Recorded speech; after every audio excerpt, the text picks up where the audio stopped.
What's up, you guys? Sean Ross Sapp, managing editor, FightfulWrestling.com. Go over there, get all of your wrestling news. But right now, we have the NXT Takeover Phoenix post show. Reminder, we are here right after the Royal Rumble, 5 minutes after that show. And towards the end of this broadcast, I'll actually be leaving as I start the Triple H media call. That will stream live on my Twitter account. It will be up on our YouTube a little bit later. We're going to talk to Triple H about his thoughts on tonight's show. But now you're going to hear our thoughts. I am joined by one Warren Hayes, who reviews NXT every single week on our Fightful Select premium service. He posted a free preview edition, 205 Live NXT UK this week. You all should check it out. Warren, how you doing? I'm doing great. We were treated tonight. You know, it's kind of like when you go out for a nice meal. You have like a 3-course meal, and then you start with an extremely tasty appetizer, and then the second course is all right. Then you finish up with a great dessert. You know, it's sort of an uneven meal for me tonight, but still, it was fun. And sometimes, by the time dessert comes, you're already full. Alex Pawlowski, you're joining me tonight. You will be joining me tomorrow night. Yes. Jeff Hawkins, obviously on the Brock Lesnar schedule. He is actually at the event. It's true. But let's go ahead and get into this show. This show kicked off, well, I want to say kicked off, but it started with Velveteen Dream appearing at the arena, flocked by ladies, which I saw Rappers Are Actors on Twitter say, accompanied by some Brazzers Young Lions. And I thought, it's inappropriate, but it fit. He was not on this show. Alex, are you expecting to see him tomorrow night? I don't know. He's in this tournament thing they're running on at the Access thing. So if he goes and he has to win, 3 more matches tomorrow, two more matches, I'm not sure. 2 more matches tomorrow, then goes to the Rumble. Maybe, I don't know. There are a couple of guys on the show tonight that I'm expecting to see in the Rumble tomorrow. Well, let's go ahead, talk about this awesome opening match. War Raiders with their custom intro, really thematic. And I don't know if you guys noticed, it was all over Twitter, Warren. Sarah Logan dressed up as one of the Warriors. Oh, really? That I didn't notice, but I could imagine the conversation that Rowan Hansen were having just, a couple of days before. And Ro's like, man, I've still got all this stuff left over from my wedding in my den. And Hansen's like, wait, I got an idea. You got to make use of that stuff. Several of my decorations are being put to use throughout the house. So, hey, I'm with you. And I didn't use nearly like anything resembling the type of stuff that they had. So we start this match, but War Raiders become the new NXT Tag Team Champions by defeating Undisputed Era. I got to give War Raiders a lot of credit, Alex. It is not easy to get the crowd on your side against Undisputed Era at a takeover, and they did it. Yeah, the Undisputed Era are otherworldly as just cheese dick heels. Like they're so good at being that. You can't root against them because they're so good at wrestling. Like it's like, wow, man, they don't cheat necessarily. Like they're just in the right place at the right time, supernaturally. Like it's just really cool how they do that. And the thing about Ro and Hansen is that Hansen is way too quick and agile for a guy his size, and Ro throws dudes around like he's bigger than Hansen. Like that's why it's weird to watch them. They're completely unique. I really love this match. I didn't think they were going to give it to War Machine, but somebody made a comment like, if you don't give it to War Machine now, like what do you do with them? Like they've already had chances after chances working with the Undisputed Era. Now the Undisputed Era can chase. You can. I don't want this, but you could call them up. There's all kinds of stuff you can do. But I like War Machine being the tag title holders going into Mania. It seems like every time you turn, it's the War Raiders and some other guys teaming up with them to take on Undisputed Era. Right. So for them to get this win was very important. As much as I think Undisputed Era should be booked as a really dominant faction, it's okay if they're not because of the reasons that you mentioned. During this match, Rose slams Hansen onto both members of Undisputed Era off the apron. You had Undisputed Era really just chopping Hansen down. Rowe looked like he almost broke the top rope when they hung him across it. That was insane.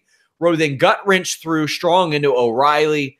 And it's just so impressive. I mentioned on Twitter, Warren, Strong hitting backbreakers on even a guy Rowe's size, like out of a full Nelson.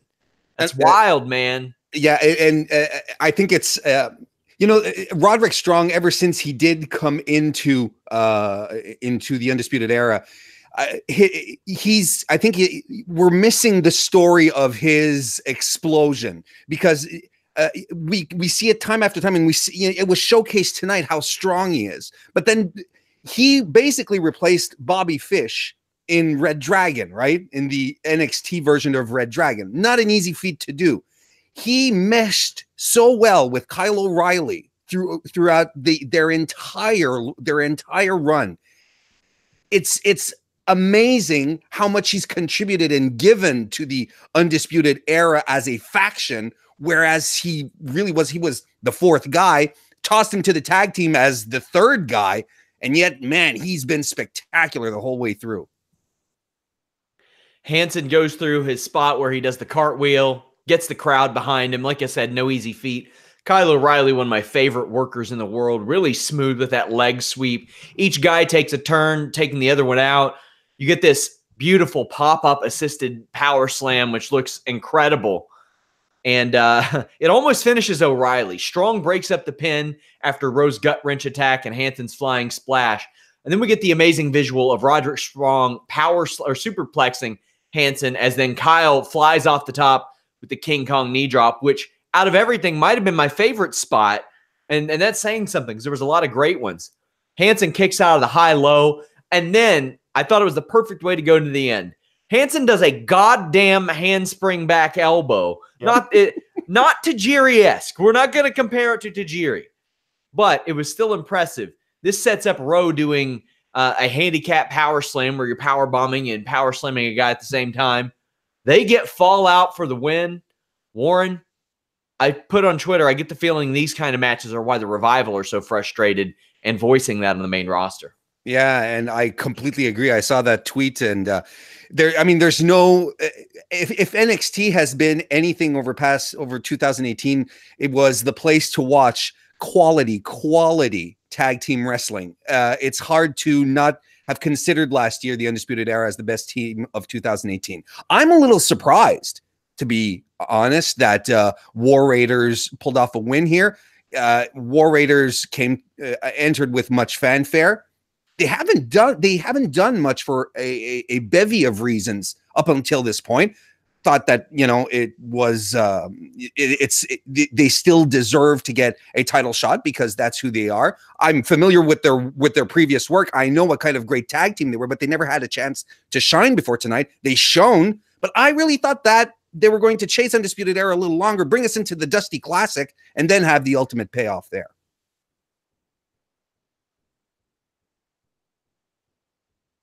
That's what I thought.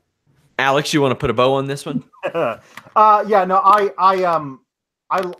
thought this match was great. All the tag team openers have been great. When they talk about, hey, we might start sending guys back down to NXT and up and forth and bringing them back around. Here's what you should do with the Revival. Send the Revival down to NXT just between now and WrestleMania and have them run against the War Raiders at Mania and just blow the roof off everything.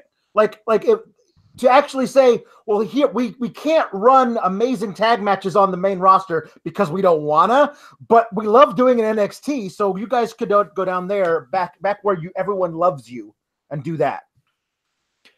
Up next, we had Fightful alumni Matt Riddle continuing his winning streak, defeating Kassius Ohno. Riddle does a nice gut wrench suplex on the much bigger Ohno, but gets stomped out, and his selling is so far beyond what a lot of people would expect. I mean, when you see Matt Riddle selling, that's when you can really believe. When he would always say on our show, I only got into MMA because I wasn't big enough to be a pro wrestler, and I wanted to be a pro wrestler. And you buy it here. But Alex, I don't know how much selling he needed to do when Ohno stomped him in the goddamn mouth. These two tasted each other's feet just repeatedly.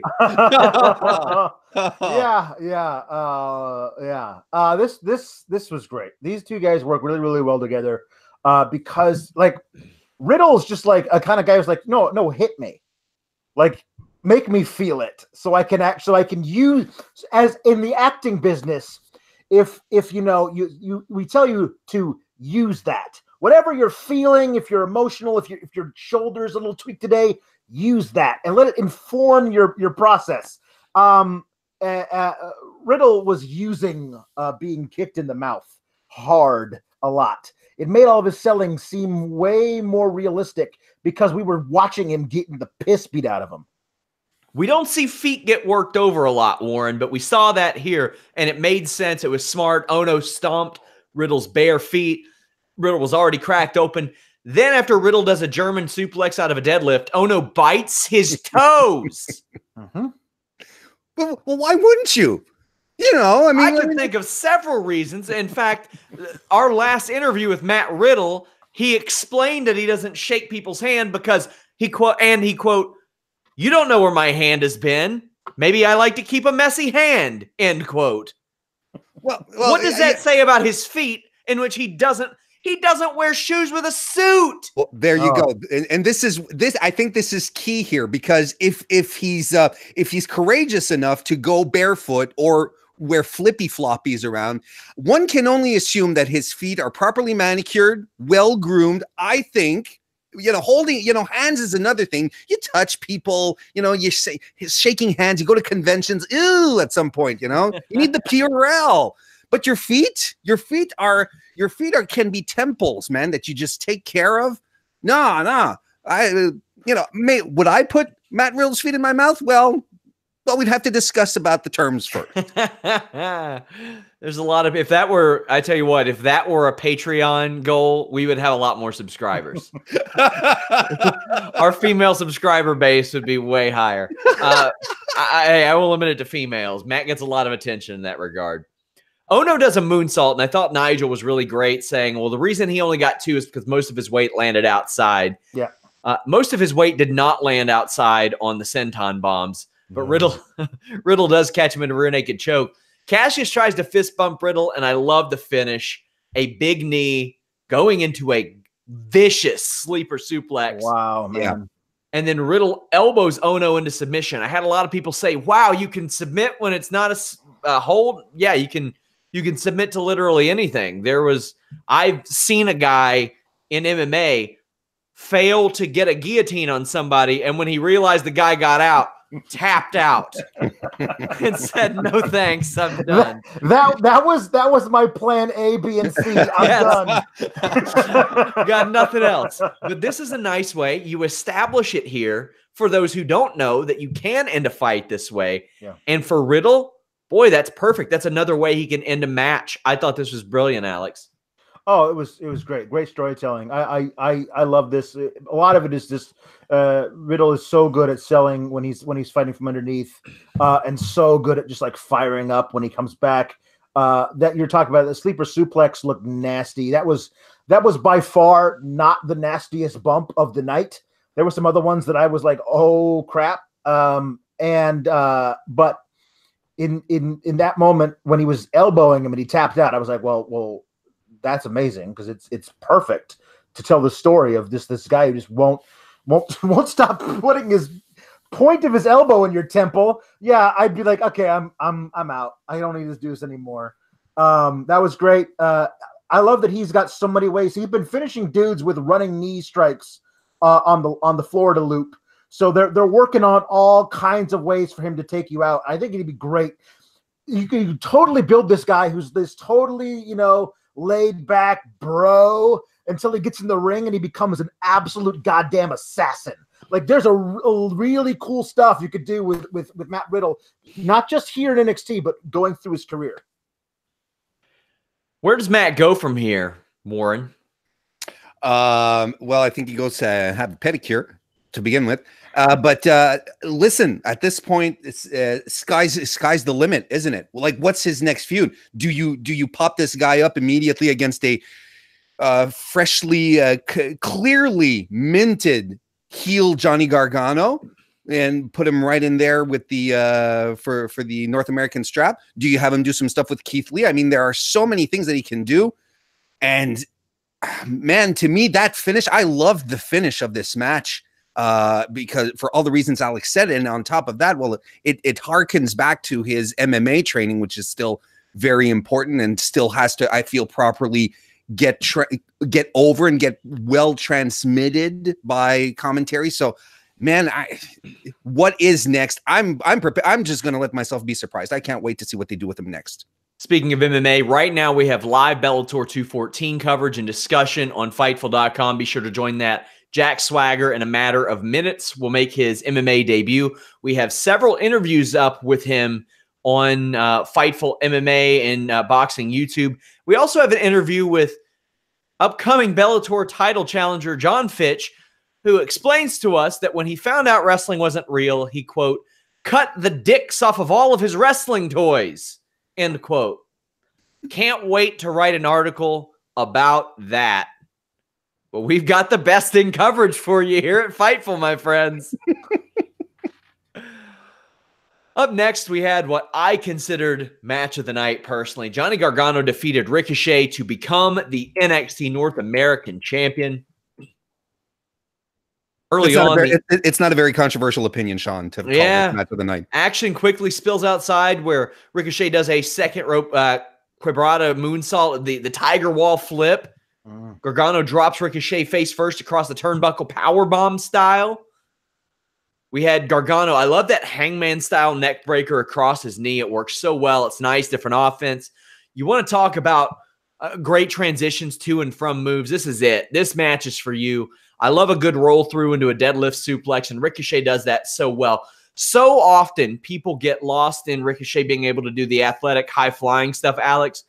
You forget how freakishly strong this guy is. Well, he comes out wearing, something from the Spider-Man line at JCPenney, I think. He's a superhero. Like, that's the thing, is he's an actual, honest to goodness, real life, in the flesh superhero. And he's amazing.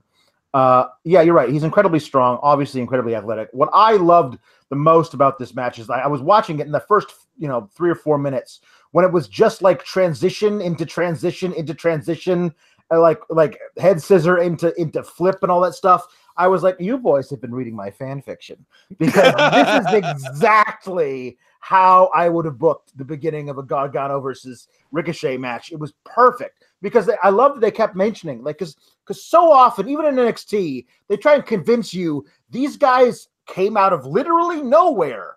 They've never seen each other before. This is their first match, but Manal was like, these guys have been wrestling for 10 years all over the planet. They know each other so well. And using that as part of this storyline, in-ring storyline. And I also love that the build-up to the storyline was Ricochet saying, no, see, I know Johnny Gargano. This guy isn't Johnny Gargano, but the Gargano I know is still in there, and I'm going to beat it out of him. That is a really cool storyline to go into the match, and then utilizing all of their knowledge of each other within the match. It was just beautiful. And match of the year, yeah.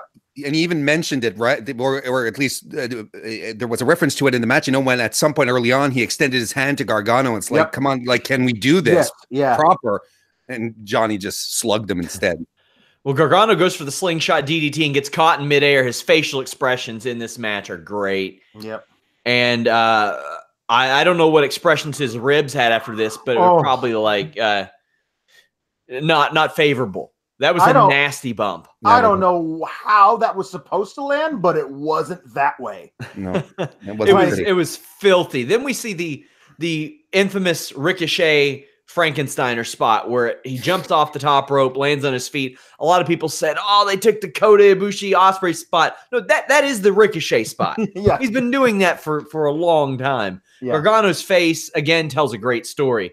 I love that the Gargano got escaped with a suplex into a turnbuckle. One of my favorite reversals of the year thus far. Yeah, we see Ricochet do the Aguila spot where he tope con hilos over the ring post and takes out his opponent. Follows up with a springboard 450 for 2, but eats a shooting star press, or eats knees on a shooting star press.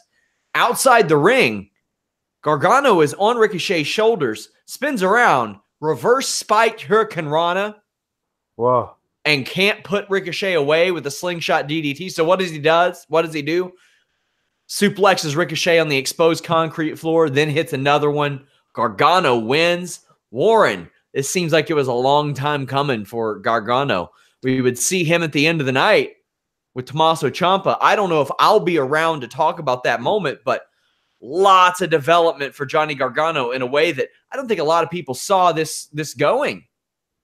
No, especially at this time of year. 1 year ago this year, last year, when you think about it, how the hell did we get to this point? I mean, if you can trace it, but if you watched last year, one takeover last January, and you come back here, you're like, what happened in the meantime? This was the match where I've said it a couple of times this week. I didn't care about the outcome. I was just looking forward to these guys going completely crazy on each other. But when you do think about proper like storyline progression making sense as things go on, they've been hinting at it so much. And Johnny Gargano's 2018 was all about finding his identity, finding who he was through Tommaso Ciampa. He goes off a bit on his darker path, which leads him inevitably back to Ciampa, but once again with gold. You know, it's literally, let's do it ourselves. We're back to, we scraped and clawed at each other throughout the entire year, and look where it brought us. One of them is NXT champion, the other's North American champion. Yeah, of course they didn't plan it out all that long, you know. It's not like this epic storyline, but man, it's just, everything is just meshing, making perfect sense throughout the entire way. And what a fantastic match. We were treated. This was an absolute treat. Alex, your thoughts on this one and how it ended up? Yeah, I like I said, loved it. It's, you know, I can't imagine there being a match that will top it for me this year, especially when you think of the overarching storyline for Johnny Gargano's character over the past several years now. Lest we forget, he was going to do the draping DDT from the apron to the concrete, decided better of it. Yeah. Said, no, I'm not going to do that now. And then he went back and then he did it.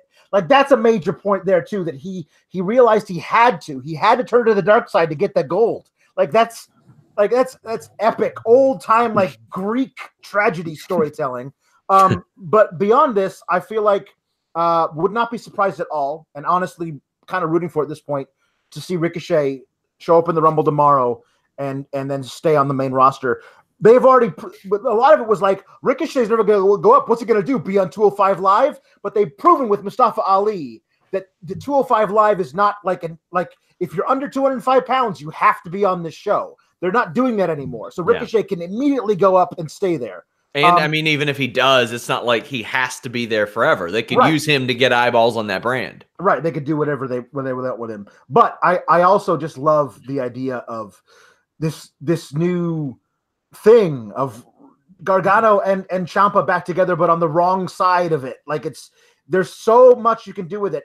Again, we were talking about this, like you said, this, Warren, a year ago, him versus Almas, when he was the absolute truest babyface in the world, to now, it's just brilliant storytelling. Up next, we had Shayna Baszler defeating Bianca Belair to retain the NXT Women's Championship. Belair goes acrobatic before scoring a shoulder block. Baszler pulls Belair by her hair into the ring post, which causes Belair to favor her arm. This is the story of the match. That elbow stomp, and this one looked like maybe the grossest I've ever seen. Did. Yeah. One of the most devastating moves in wrestling. You all know I'm a sucker for any Billy Robinson references. He really needs to be a legacy inductee in the Hall of Fame. There were times where I thought that Belair seemed about a half step behind, like the ref bump was very clearly mistimed. Although there were spots like stomping out of the armbar. Boy, that was good stuff. That was really good. Baszler connected with a step-up knee. You knew the spot was coming, the hair whip. But much like that elbow stomp, Warren, this was the greatest hair whip that Bianca Belair has ever done. Shayna Baszler got color off of it. Yep. It left a nice little mark. Up until this point, you know, as far as the match went, that was the main issue I found was I wouldn't want to use exposed, because I think Bianca showed a lot of upside, and you know, was able to camouflage maybe a few things, but you know, you could tell that there were moments that maybe she was a little bit out of her depth, whereas Shayna was doing her best and trying to keep it all together, but it was a bit of an iffy start. Even though I mean, both of them look together in the ring, tall ladies who work a certain form of similar style in the sense that they're not high flyers, they're not super explosive, dynamic wrestlers. They're, you know, Shayna's a grappler, she ground style. Bianca is strength based. So it was interesting to see how this played out, but you know, as we eked on to the final third, it picked up a bit. That it did. There's some mistiming on that ref spot. Marina Shafir comes in and gets speared after the KOD. Jessamine Duke gets chicken wing slammed. Looked like there was also some awkwardness there because of where Duke was placed. Otherwise, knees were going to go into Shafir's body. Baszler takes advantage, applies the clutch. Belair gets to her feet, turns it into a suplex, but Belair has to kick Duke off the apron again, misses a 450, gets put in the clutch again for several minutes. The ref calls at the end of the match. This one just wasn't quite it for me. I will be bidding you guys adieu at this point, but I'll share my thoughts on the Ciampa Aleister Black match on Fightful Select after this. But I'll say this. I thought this show peaked well before the co-main and main event. I'll leave you two guys to discuss these two matches. And I'd have a tendency to agree. I don't know what you thought about the conclusion of this match, Alex, but I kind of thought it was a little bit overbooked, you know, with the run-ins, and they didn't feel entirely necessary. Let me hear your thoughts. Yeah, there's a lot of ways you can do what you're doing here. I mean, I understand that they're protecting Bianca by having her like stay in the clutch forever before passing out. She never tapped out. She got up several times with Shayna on her back, which the announcers sold as being like superhuman. But like you have the run-in of the two cohorts plus a ref bump that's not. They don't coincide. Like the ref bump was separate from the run-in. Yeah, like it was a very different thing. It did seem very overbooked. My main problem with this was that it seemed like on the pre-show you had Sam Roberts do an obviously staged monologue about how Bianca Belair doesn't belong here. Like she's not good enough to be on a takeover. What's she doing here? Forgetting that she won a quadruple threat match, a four corners match, to get the number one contendership. It wasn't like Regal handpicked her to be on this thing, which I guess you could have an argument if you really think but she's undefeated and she's beaten everybody handily. This was the worst match I've seen her have on the roster. Most of that I felt was because of the bad booking. Like you have this woman who's superhuman strong. Let's have her run into the ring post once and now she can't do all of her stuff. Yeah. Like it's a weird way to book around Bianca as your challenger. And I felt like, well, you just have you have Bianca about to win it, and then the two, you know, horsewomen run in, attack her, DQ, keeps her win streak alive, and then you can build over the next several months to get to a rematch at the Mania Takeover where you finally put it on Bianca. Like that seems to be the obvious way of going. I don't know where you're going after this, but I did feel like this was kind of handled poorly by the bookers and the agenting, and then it didn't do anybody any favors with the actual execution of it. But again, like if you say, here's what we're going to do. You're going to go to A, to B, to C. Here are the three very major parts of those beats.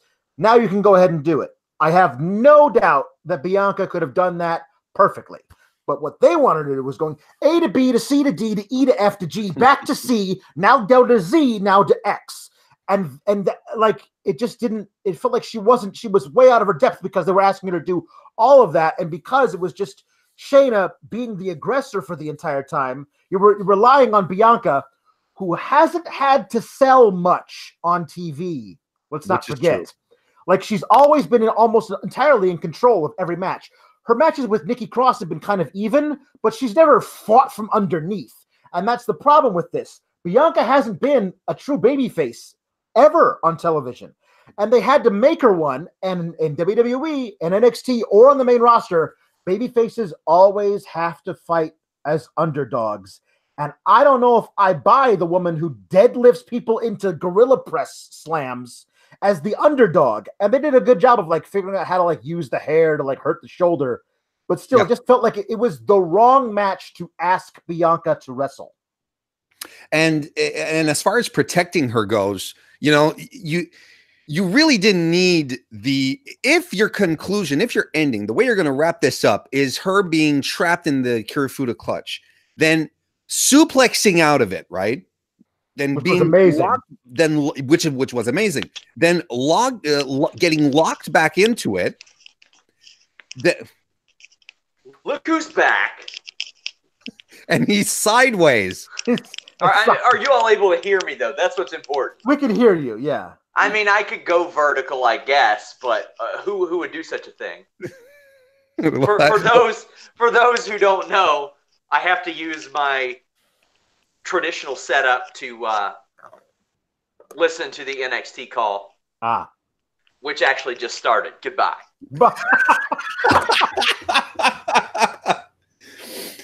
It's on par with its Christmas run-ins. He's good. Yeah. So as far as protecting, if your finish is going to be, you know, powering out of a Kirifuda clutch, then trying on 2 separate occasions to power out of it again and coming this close, then ultimately passing out.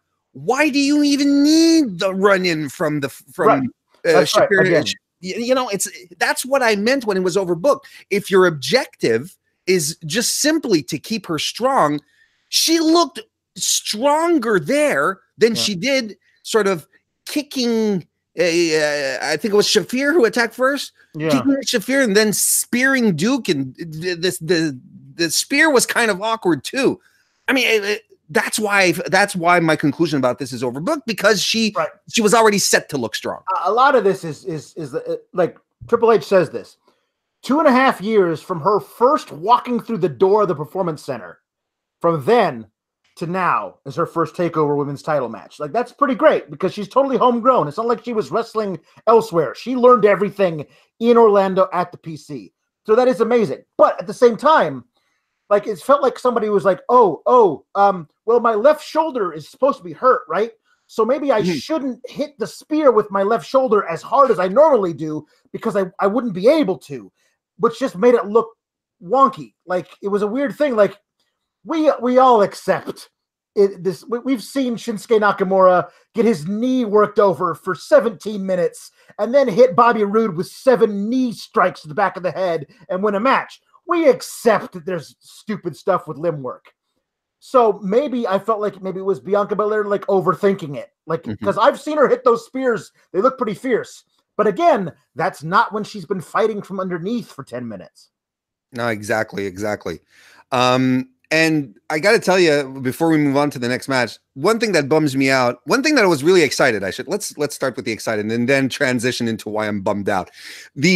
When finally Shafir and Duke were added to the roster and became Shayna's entourage, I had said it, I had called it. I think we even talked about it here at the Evolution post show. I was like, okay, now the women are going to have their own Undisputed Era because these 3 women are complete badasses. But it turns out, Alex, they're more like the B team than anything else. Yeah, that's the problem. Is that I mean, Duke and Shafir are way behind just because they started so late. They're way behind the curve of Shayna. They're not her equal. Like, I feel like if you decided if Roderick Strong were to turn on the Undisputed Era and have a one-on-one match with Adam Cole, who's the leader of the thing, I feel like they'd be even, and Strong might actually win 6 out of 10 matches. In no way do I think Jessamyn Duke or Maria Shafir has any shot at beating Shayna Baszler. Like, I love the look of Jessamyn Duke. Like, she's so tall, and the tattoos. I mean, and Shafir's also very interesting looking, but I don't buy that. They're henchmen. They're the what are they called? The putties. They're the things that the Power Rangers fought in order to get to the big boss. They're like not real. I mean, I think they have potential? Absolutely. But right now they're not. I only see them run into the matches and get kicked in the face. That's all I ever see them do. Like, I know they had a tag match on the earlier thing, which is going to be on this Wednesday's NXT. So we'll see how they go. But I feel like they're on TV way earlier than they would be were it not for the fact that they're attached to Shayna Baszler, who is also attached to Ronda Rousey. So they need these women, Jessamyn and Marina, to really pick it up fast so they can get the 4 Horsemen versus 4 Horsewomen match, because they've been building that for like 2 years. So it's a thing where that I feel like they're kind of being rushed along where they don't, and that's not helping them out right now. No, it's especially when all you think about is them being putties. And if they, next thing you know, they'll come to the ring going, maybe that'll get them over too. Tommaso Ciampa retained the NXT championship against Aleister Black. They go straight at it with a collarbone tie-up, and they tumble to the floor, and they're still hanging on to each other. Some grappling ensues, and Black finally gets the upper hand with a side headlock takedown. There's a lot of posturing to start off. Black hits a nice tope con hilo on Ciampa, who is on the outside. Hits a springboard moonsault as well, covers Ciampa, but you know, it's early. He kicks out. They brawl on the outside. Tommaso, however, starts to work on Black's leg. He suplexes him into the steps. And this, my boy, Alex, is the story of the match right here. Yep.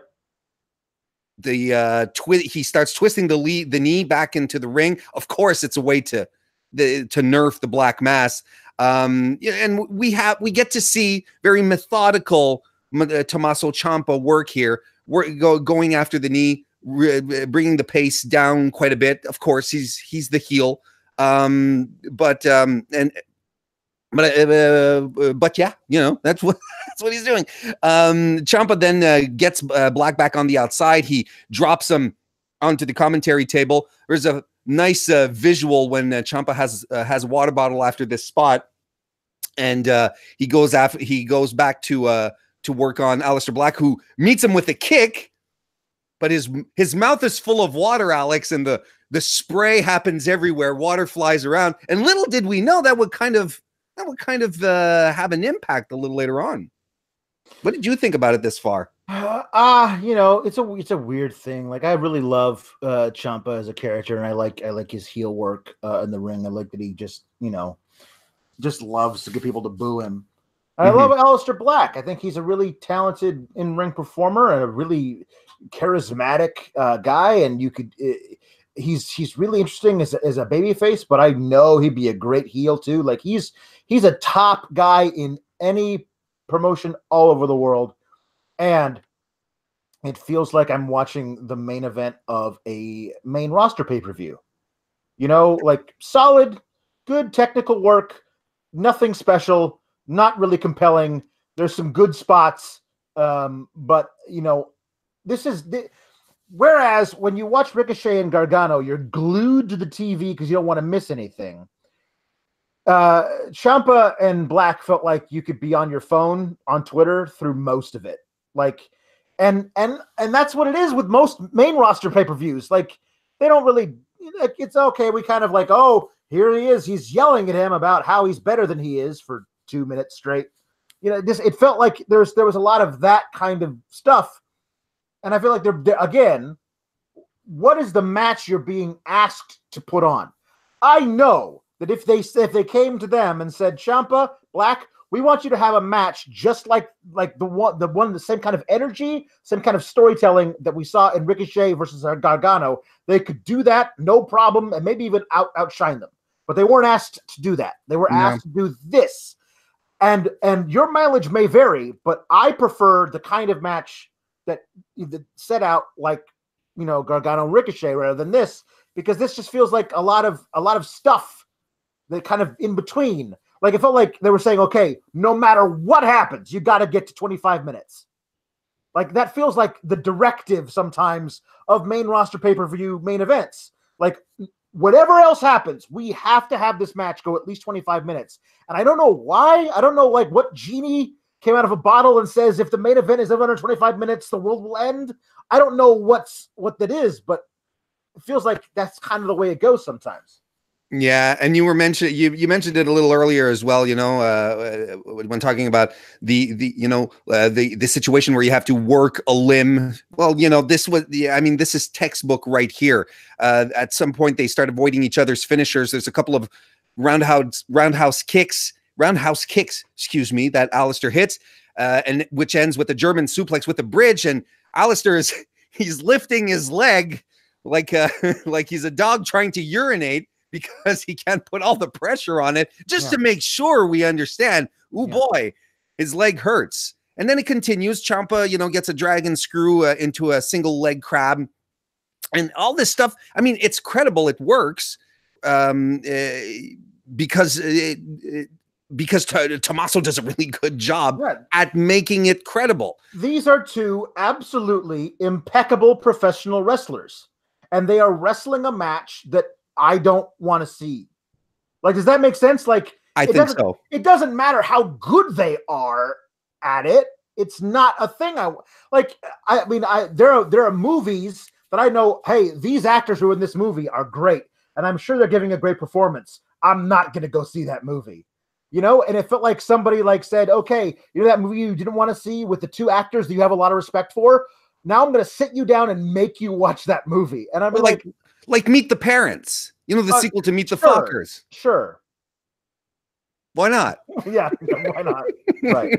There's this nice spot though at some where Ciampa hits a draping DDT off of the turnbuckle onto the apron. The roll up directly into the perfect spot and you could see Alice. This is why I say impeccable professional wrestlers. You could see Aleister Black realize his legs were draped over the middle rope, and he knew what was coming for a full second before it hit him. That is, again, it's perfect professional wrestling in a moment, encapsulated. And yet there was so much of other stuff we had to wade through to get there. And I wish we didn't have to wade through all that stuff to get to that kind of moment. Eventually, Black hits a moonsault off the apron to Ciampa, who's on the outside. He tosses Ciampa back in, slips a bit on the water. That gives Ciampa enough time to regain his senses and hits a fairy tale ending, but Black kicks out of that one. Ciampa gets pissed off. He goes outside and starts tearing the mat. Yep. Tears up the scenery, which is the dark DIY signature now, I guess. Yeah. He takes some time though, and he argues with the referee, and that gives Black plenty of time to hit a Meteora off the apron onto the floor. Back in the ring, Black misses he doesn't miss. He hits a Black Mass. It connected, and boy, oh boy, did it connect. Yep. He rolls over to pin Ciampa, but Ciampa just rolls onto his stomach, and again, perhaps you can. If I've been following what you're saying, Alex, right. Another moment where perfect professional wrestling has been encapsulated right there. Exactly. This is one of the things that I wish I don't. It's one of those things where you don't see this, but these are guys who are such brilliant professional wrestlers and performers. They're okay, in this situation, if I was a real person, what would I do? I would just roll over to my stomach because you can't pin me when I'm on my stomach. And I'm betting that you don't have the energy right now to roll me over onto my back. And he called his bluff. It's perfect professional wrestling by two impeccable professional wrestlers. I loved this moment. And I found myself, again, as I said, not loving the match. And I don't feel like that's in that way, it's not the wrestler's fault. It's what they were asked to do in the match. Ultimately, it would take 3 fairy tale endings to put Aleister Black away because he can't hit one final Black Mass. Yeah. Tommaso retains. I think we've covered the match pretty much and how we felt about it. It wasn't a bad match, Alex, and we were talking about this just before we got on air, waiting for Mr. Sapp. But Takeover comes with a certain level of expectation. Yeah. I've even talked about this when up into the when I was talking about Blackpool to NXT Takeover Blackpool. One of the biggest disservices I think that the first NXT UK event had was to carry the mantra, or no, not the mantra, the mantle of Takeover, because it comes with such lofty expectations. This was not a bad main event by any stretch of the imagination, but like you said, it didn't feel specifically NXT. It felt more like something you'd see on a main roster pay-per-view. Right. And again, because so many of the guys who they have on the main roster are really, really great professional wrestlers. They'll find ways of doing those perfect professional wrestling moments in a match. But it'll be like, again, a total of 12 seconds out of a 25-minute match that you could boil down to a GIF of the great moments in this giant match. So it felt like that to me. But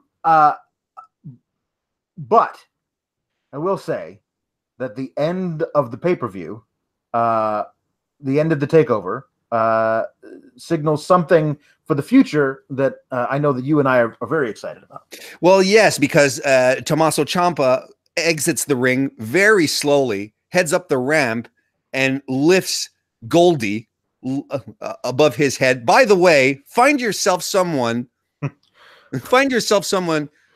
looks at you like Tommaso Ciampa looks at Goldie, folks. That should be a target. But anyway, he's up there. He's holding the belt aloft, and out behind him comes Johnny Gargano, who joins him in lifting his own title. Alex, I am just going to let you run with this because I think we're just going to mirror each other at this point. Yeah, this is great. There's so many things they can do with this.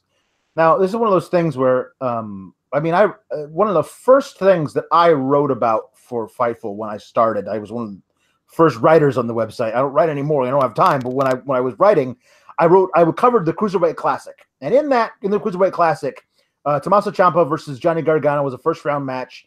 And Tommaso nearly killed his partner. He was going to, Gargano was obviously concussed, had no idea where he was. And he pulled down the knee pad. He was going to hit him with the exposed knee and basically kill him in order to win the match. Tommaso hesitated, pulled up his knee pad. Gargano going with a roll up. And that was that moment there was like the seeds were planted. That was in June of 2016. Now, eventually the turn happened. Tommaso had to go away with a knee injury, came back. They had this whole thing. Then it seemed like they were split up from each other. After fighting each other, Johnny on the side of good and light versus dark, good versus evil. And then Johnny started to realize that maybe evil was the better path, the easier path. The path that would get him to what he wanted, which was singles gold. And he made that choice tonight. And to see him back with Tommaso, I loved everything that's been going on in the episodic NXT with Tommaso pulling the strings and goading Johnny into it. I think it's great. Everything that's led up to this point. The main roster never does stories that last 2.5, almost 3 years. They just won't attempt them. And if they do, they're awful. NXT did it, and they've had a few missteps along the way, but it's been perfect pretty much. And now there's a whole new chapter. It's like we just watched, basically, New Hope and Empire, and now we have Return of the Jedi, although I hope there are no Ewoks. But we have a whole other chapter now where we can see whether or not Johnny fights back against the forces of darkness, how long it takes him to do that, all that kind of stuff. Can he find the good in Tommaso and bring him back to the forces of light? Like, there's so many things. They never attempt stuff like this. WWE used to do this really well all the time, of finding ways of like breaking guys up, bringing them back together, have one guy bring, like they try to do it every now and then. They try to do something with Dean and Seth, and it failed miserably. Like, figuring out ways of making this whole work. I have faith in NXT to do this leading up into Mania and beyond, where I would not on the main roster. but the world is their oyster for dark DIY. Oh, for sure. And it will be interesting to see where this next chapter leads, because, we saw it again tonight. We, like you mentioned, Johnny is still obviously very conflicted. Yeah. He's not entirely on board with this. I think, whereas Ciampa is, he's the emperor, he's embraced it. He's like, no, fuck y'all. I'm in control now. So, it'll be interesting to see. It'll be very, very, very interesting to see how this develops, because I am all for dark DIY. Talked about it a little earlier, just before we sign off. We were talking about who's going to, if we're expecting any big surprises at the Royal Rumble tomorrow. I feel like Velveteen Dream is a shoo-in to pop up in the Rumble tomorrow. Yes, he's part of the Worlds Collide tournament, but man, they didn't fly Velveteen Dream in just for this B show. You know what I mean? Unless the plan is to give him a title victory, a tournament victory, which gives him a title match in the future. If that's the plan of getting him to that point, I think it's going to be Adam Cole that gets the title match. But that's just me. Anyway, I will say that I think Velveteen Dream is a shoo-in for the Rumble, but not for a call-up, mercifully, because I don't think they would have any clue what to do with that guy. I think Ricochet is in the Rumble and maybe stays up. One guy we didn't mention that might be in the Rumble and might have a program coming out of it, depending on what they do with it, is Batista. If they're going to do Batista versus Triple H, there's no better way to start it than at the Rumble in some way. Gosh, you just reminded me of that episode of SmackDown. Yeah. They were really they were hitting that one hard on that episode of SmackDown, the 1000th episode of SmackDown. I think they're probably going to try and figure out a way to do, even though Trips is recovering from the torn pectoral muscle still, and who knows what they'll do. Maybe he can only go 22 minutes instead of 28 in his match at Mania. But it's Triple H. We'll figure out a way to do it. I do want to say this. I think something that we've kind of forgotten about with the story of Gargano and Ciampa is it was all set for them to have a match, the two of them and Aleister, in a triple threat. And then Aleister got real life hurt, and they had to write around it by making Johnny Gargano the guy who took him out.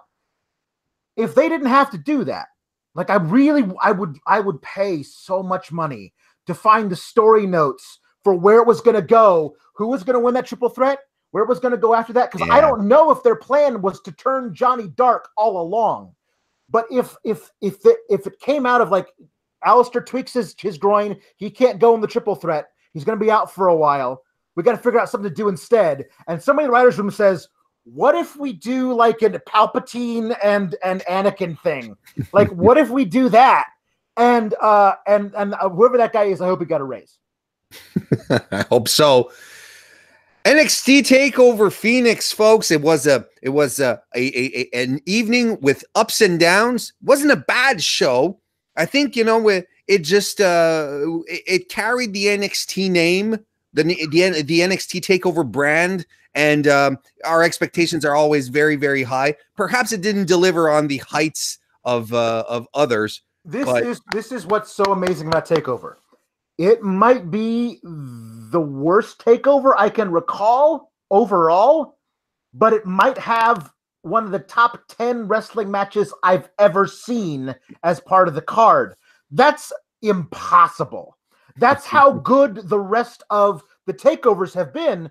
If a couple of matches here and there on this card that didn't live up to expectations are enough to diminish the thing as a whole, when the height of it is astronomical, like it just speaks to how consistently brilliant the NXT brand has been. We are a far cry from Backlash 2018. That is for damn sure. I want to thank everyone for joining us. We're going to wrap this one up. Alex, why don't you what you got going on? Tell the good people where they can find more of Pulowski Man. Yes, you can find me on Twitter at Pulowski the Fourth. I do want to give a shout out to somebody who will never see this until they're much older. My daughter is 2 today, and I'm wearing my first time dad wish me luck t-shirt that I wore last 2 years ago, right after she was born, when I had to like cover the Rumble because Sean was at the Rumble. So I had to run the whole podcast when my daughter was like 2 days old. So I still don't think my wife has forgiven me for that. I just want to say thank you to Fightful for that. So. Well, that's fantastic. What a nice feel good story to wrap this up. Yeah. You know, I have nothing to counter that. Follow us on Fightful right here on the YouTube channel. If this is your first time, think about subscribing. It's always good. You can give us a thumbs up as well. Don't forget to check out our premium service, FightfulSelect.com. There's a whole bunch of extra content there. I'm there. I do weekly 205 live NXT UK recap shows. Sean does the Fightful Report. We've got the Weekender with Steven Jensen, who covers non-WWE programming. You'll be good. Sneak peeks, previews, all sorts of great stuff. Go check it out. Thank you all very much for joining us this evening. We'll see you next time.